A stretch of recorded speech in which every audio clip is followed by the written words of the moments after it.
Brian back with resale tip number 2. Nobody wants to get a package and receive something that's disheveled and not folded and everything. So make sure your customers are getting something visually appealing when they open up your package.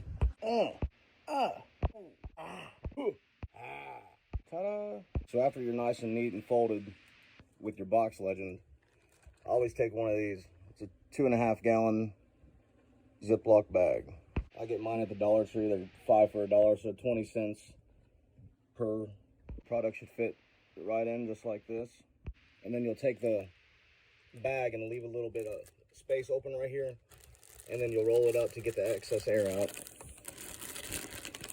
It's a little hard to show. Your product will end up something like this, and then it'll fit right in a flat rate bubble mailer. You're signed, sealed, and delivered. Do not return to sender. There is a such number. I cannot stress the importance of using these priority flat rate mailers. And these right here can be manipulated to fit shoe boxes, and I'll show you that tomorrow on the tips. But for free, you can't beat these boxes. Check back in tomorrow, and I'll give you all more free game.